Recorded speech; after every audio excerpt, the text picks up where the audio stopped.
Welcome back to episode 29 of ODA. How you Yep, doing? we're back. Hope everyone's well. Yeah. Let's just jump straight into it. So imagine this. If you're stuck in a cave, if you've seen the video of it, so it's pretty much a cave where people are trapped behind, you're better off explaining it than what I am. You know the Yeah, story yeah, back. yeah. That was the episode we had at the very beginning, like the first few episodes.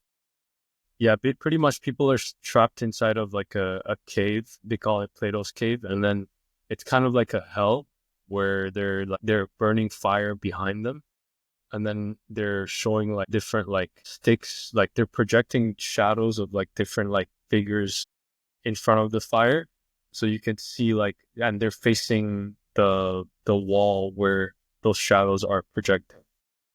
So pretty much that they're basically like imprisoned there, so they can't move. They have like, they're cuffed and everything. So they're just, all they see is that's like their reality, right? That's like 2D projections of shadows, and like that's pretty much it. But one of the prisoners somehow breaks free and actually escapes the cave and goes out to the like outside to the real world.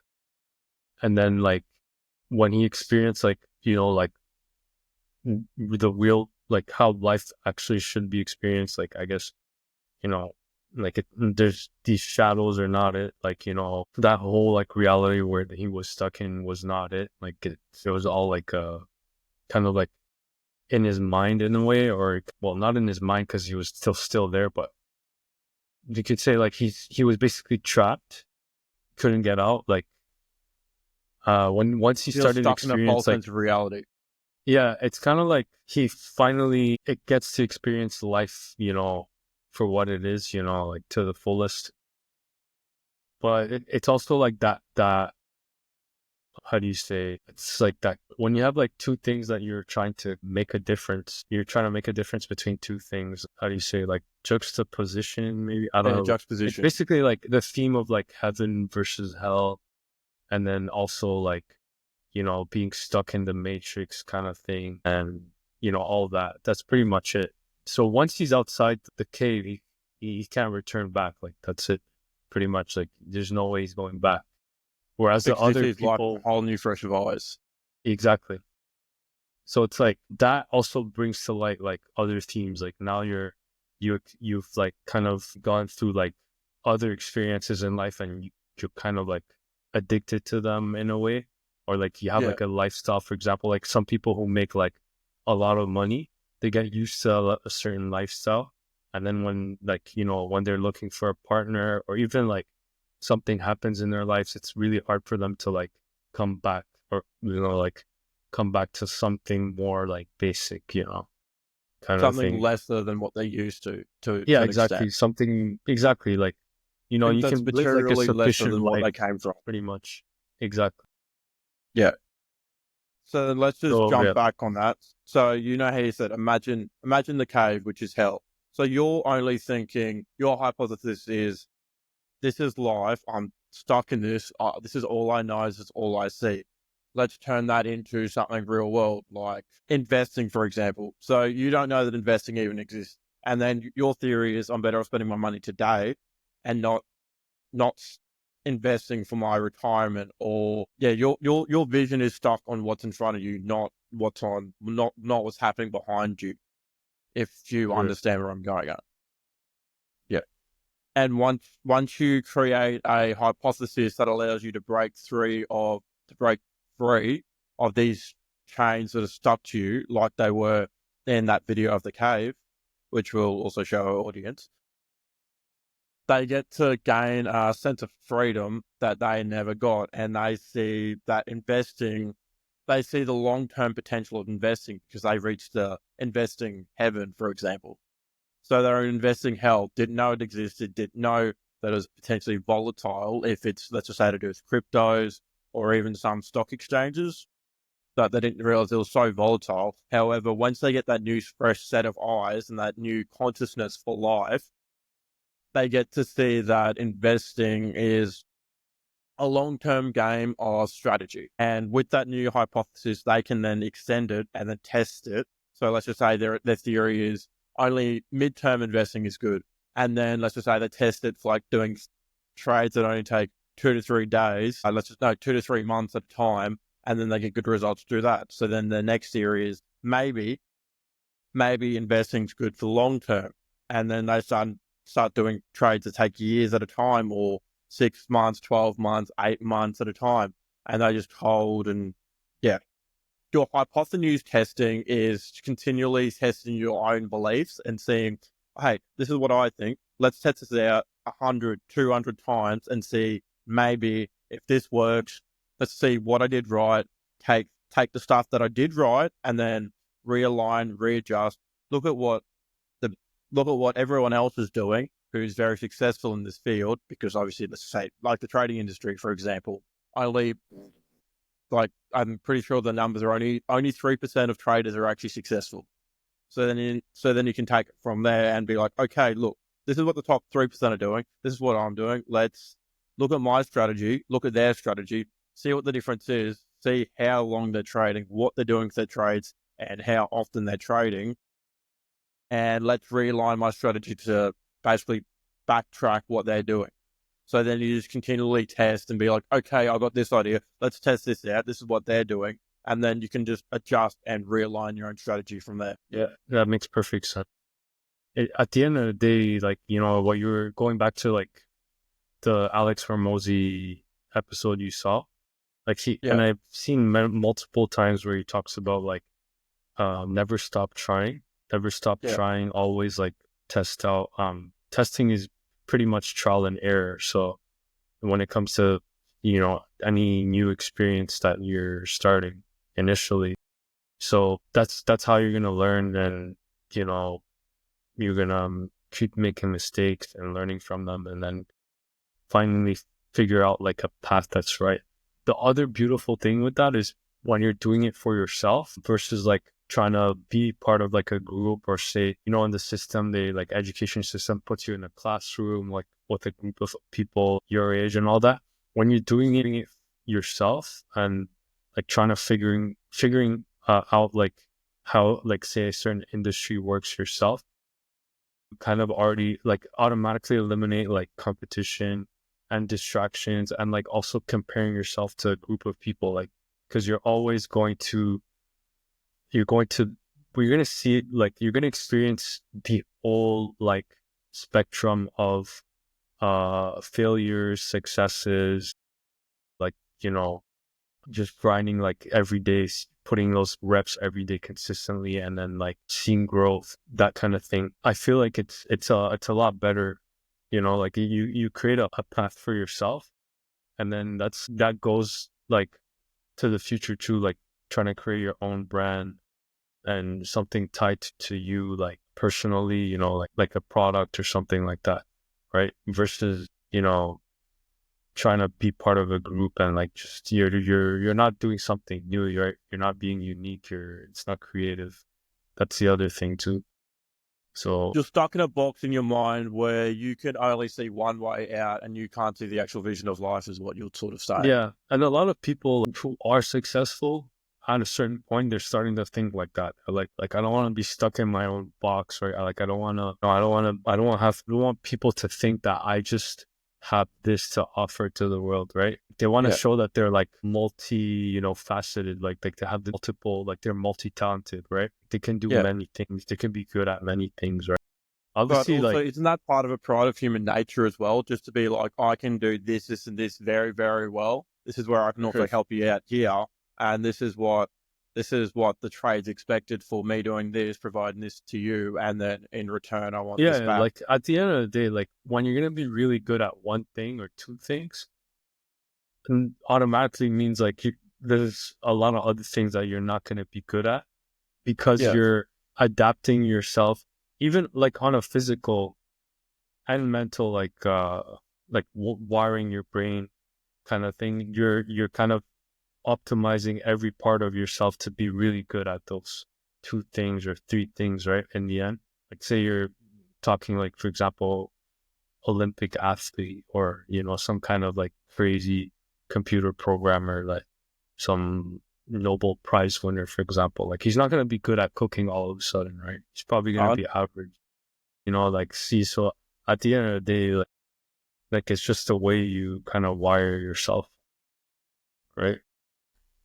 And I mean, even if you look at where we started, like we had no idea what we were doing for our first podcast. And then we've just done the reps over time and we've just been slowly focusing on incremental improvements to a state where we've got up to a state where we are now. And we've had the guests that we've had on. Yeah. As you said, it's just continually focus and just getting better at that skill of marketing, as well as getting better at that skill of actually speaking in such a way that's influential to other people. 100%. That's how I mean, the other thing that I love a lot about this podcast is you're always talking growth. We're always talking mindset improvement, physically, mentally, emotionally, spiritually. We're always like putting positive affirmations out there that influence. First of all, it's influencing like us, like the hosts of the podcast, but also people listening, people who are kind of just seeing our faces like on social media, and like they get to like, oh, he's gonna say something useful, or something like that I can benefit from, right? It's just that whole like process of like putting positivity out there and like positive energy, it's and just consistently is really, really like rewarding.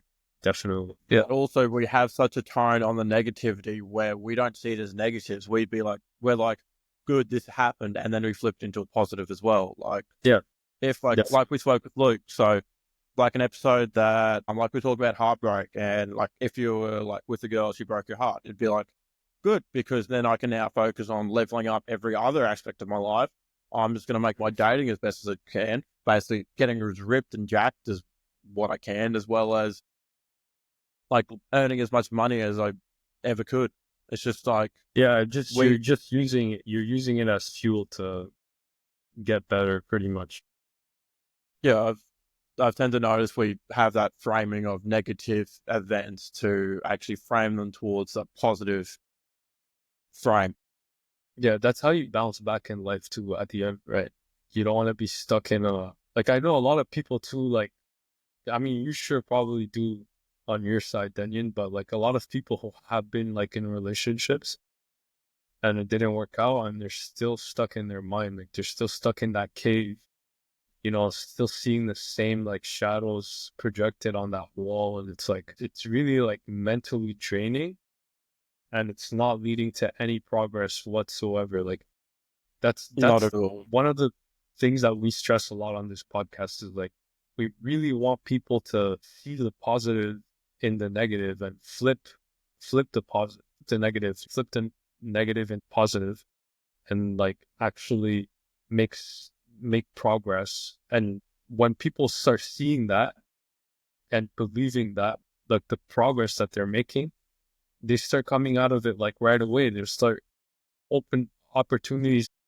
They actually see doors, like instead of opportunities coming at them, and it's like you're kind of like blinded to them. Like, you actually see opportunities, and you see like potential in certain, You have more of an open mind to doors. opportunities, is what you say. Exactly. It's pretty much, you have an eye for opportunities. Exactly. Instead of like just living your life on like you're monotonely. An easy mode, pretty much. Exactly. Oh yeah, that's why it's really important to reflect on that. Not let your mind fall into like those negative loops. People start like, I know like this too, like even from my personal experience, like you kind of like repeat certain like negative events or negative situations, and those feelings, those emotions, and sometimes they even become like the destructive feeling, and this like re-picturing like all the whole like act and everything becomes kind of addicting too. And like people script themselves into, something really sad, and like it's really limiting, Also, if you have the potential to actually, this is just also one of my theories as well. So if you're actually able to anchor yourself as having that negativity and using it to be like, okay, just being like sort of like stuck in that sort of like gooey, that sort of like, is it like that gooey, like toxic sort of like depressed you broke up with me. It's like, it's the best thing that happens. Stay in that mindset for a little bit, grow some more, get some more money, and just keep on focusing on leveling up your life as best as possible. Just keep on using that as a fuel, and just keep on basically becoming like, this is going to sound terrible, but basically use your depression to actually scale your life, and then just keep on feeding off any other feeling of depression you get around you. This is just from what I've been playing with lately. If like, Yeah, I'm saying, for me, it's like it's a mix of like you're depressed, but then that depression causes like it's like a sequence of like emotions. At least for, I mean, I don't know about you, but like in my experience, it's like a sequence of emotions. First, it's like you're depressed, right? It's something like very sad happened, and then that turns into like rage, but like in a good way. Like you're mad at yourself. You're like, why am I depressed? Like, why is it like this? And every day it's the same thing. And then that rage turns into action, right? So you're going to yeah, either go to a gym or find a way to make more money, or, just grind something, be really good at something, right? And it's like something useful. It's a skill that's, your gift to the world. demanding. And then pretty much like that rage will kind of like be the fuel, right? It's like, from depression to rage to something positive, and then that kind of builds courage too, in a way. Like you're not afraid of like making mistakes, all those things, because you're literally starting from scratch, so there's nothing to lose. And then you just keep on like building off of that slowly, and then when you start seeing progress, that's when you make that step. It's like once you start accepting and being satisfied by the progress you make, you know then Also, I that's think when a key you. to that is never being satisfied and just being like, okay, I made good progress. However, let's Well, look at yeah, this on it's another human note. nature though, definitely. Yeah. But I'm saying But like also, just the people get first content step way out too of like easy. that heartbreak, like Yeah. when you make that first step out and you be like considered healed, like what people say, like I'm finally healed. It's like Yeah. that's when you're actually finally healed. It's like you're not going to the progress that you're making will be so much on all levels, not just like, okay, I'm shredded and I'm making money, but like even emotionally, you're able to manage your emotions, you're able to communicate really well, you're able to socialize with everyone. When you reach that point, like after that low, like extreme low, like rock bottom low, then that's it. It's like you've healed, right? Because you realize, okay, yeah, you can actually start something new again, like either new business, new relationship, or learn a new skill again, anything, right? It's like you're not Yeah. going to be afraid anymore because you've done those steps from rock bottom. Yeah. And the only way up from rock bottom is up, is what you're saying as well. Yeah, yeah. And that's what a lot of people on our podcast, a lot of guests at the These end. are, yeah, a lot of the guys that we've had on there have had on here have actually like fully hit rock bottom, and then they just managed to work their way out of it. Exactly. Yeah. I mean, I'm just like excited, for what's to come. And yeah, it's going to be nice. Well, this is like, just Yeah. like so many things like to unpack for this year. I mean, we just started, but yeah, it's going to be dope. This year, for me at least, it's going to be more based on like, I would say relationships, but hopefully in the next few like podcast episodes, I have a bit more to talk about on that front, like based on Yeah. my experience. But for now, like we're still making like baby steps. Because I've noticed you lay low a bit on the relationships just because you're like, that isn't my focus, my work, and obviously my creed are the main focus of my life. Yeah, exactly. And then you just build up your foundations from your work and your creed. And then obviously doing the podcast is a bit of a side hustle. And then, yeah, it just Pretty much. Yeah. building everything up. Yeah. But You're just yeah, I playing the mean, game of chess. we like, yeah. So going back to like the start of the what we talked about initially is that you wanted to expand more on Alex Hormozzi's episode on like mindset, you were saying, or like Yeah. shifting Yeah. We've already done that earlier with the Okay. hypothesis, but also add another framework change as well. Boxing is more like rock, paper, scissors, and Muay Thai is more like chess. Interesting. So with boxing, there's three things you can do: punch, defend, or you can slip, which is pretty much just moving out of the way of the punch. Obviously, each one beats the other because obviously if you punch, either you can slip or you can defend it or you can counterattack. So it's like attack, defend, or counter, sort of. So then it's just, and when I was thinking Muay Thai, because because you use 8 limbs, so it's like, what is it? Your elbows, your legs, your fist, obviously, your knees, and yeah, it's just because it uses the 8 limbs. So you've got to, and also you're allowed to push, you're allowed to grab, you're allowed to clinch. So that's where I came up with, because if you look at it like the chessboard, like, at the bottom of the board how chess has, isn't it 12 pieces? Yeah, I'm pretty sure it has 12 pieces. So I'm like, okay, It's so let's eight, just, 8 by 8. The board is oh, eight it's an by 8 eight. by 8. Yeah. It has 8 pieces. So Yeah. then I'm thinking, because let's say if you got a rook, you got a bishop, which is the rooks are like your fist because you jab them, and then they set you up. Your rooks are like your kicks because basically you can play somewhat aggressively with them, but when you set them up with your punches, you can do anything. Your knights are like your elbows because once you set yourself in the right position, you can use your elbows very like liberally. Like you can use them. Like, Gotcha. let's just say if you grab them and then you pull them, you can just go elbow from there, or Yeah. yeah. And then obviously your king and your queen are more like your knees. They're pretty much, once you get off balance or once you limit your movement, your knees will become your biggest friend or your biggest weakness, because obviously when you have your foot off the ground, you can be tripped easily or anything that can happen. However, they're very, very deadly when they're positioned right. Gotcha. Like, but your king is, I would say, more like your head, though. I don't know if you You get can't hit. use your head, so then I could tell you your king is like a clinch or your Well, king is your like king a is, push. because the king's like on the chessboard, it's really limited. Like, Yeah, it's not, it can't move. Like, it almost but like they're a, two very important pieces to your entire game.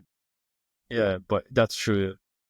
Makes sense. But you Yeah, can't really, like you because said, you can't use your head to, like headbutt or someone. yeah, but it's also like if you look at this in Muay Thai. Let's just say if you were to use your king, because it's very, let's just say your king and your queen in one piece. They're basically very, very important. They control the board. Once you use your king and your queen, which is your knee, in a position, you could potentially lose and trip, or so you could potentially get sacrificed, or you could potentially take it on as a king, or you could take it on as a queen and use that adaptability to gain strengthen areas, positions, and where you normally couldn't gain. Gotcha.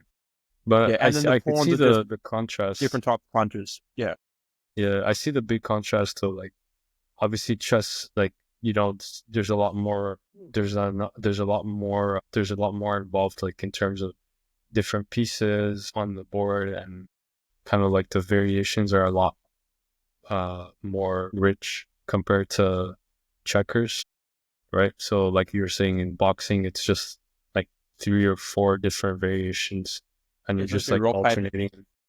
Yeah, or Yeah, rock paper scissors, and then chess is like, you gotta, there's a lot more moves there. Like you said, you have 8 limbs in Muay Thai, right? So you can use, like, there's different ways you can use them, the combination of them, to get someone, like, punched or hurt or something like that. And then, yeah, I could see it. Yeah, Muay Thai is a lot that's just a more. bit of Yeah, analysis. there's a lot of things to it. I would say Muay Thai probably takes a lot more to, like, learn and, get good at, versus like boxing.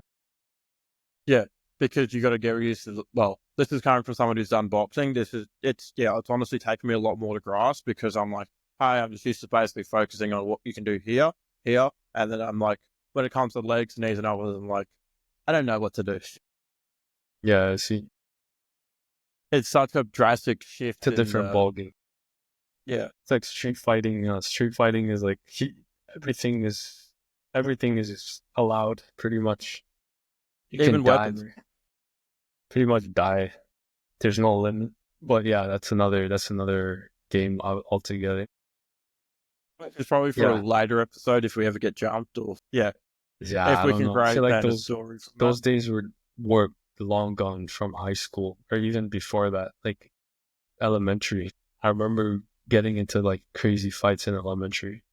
But yeah, like you said, different episode.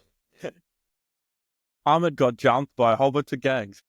I don't know. I was just thinking of weird Mm, episode titles.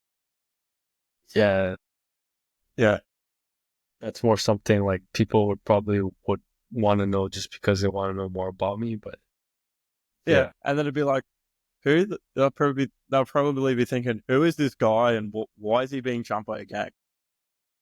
yeah, those are things usually that you probably talk about like much later, and they're more like story time than anything, right? Yeah, they're more like dad law. Yeah. Anyways, I guess I feel like we can close the episode now. We went off a tangent, but it's nice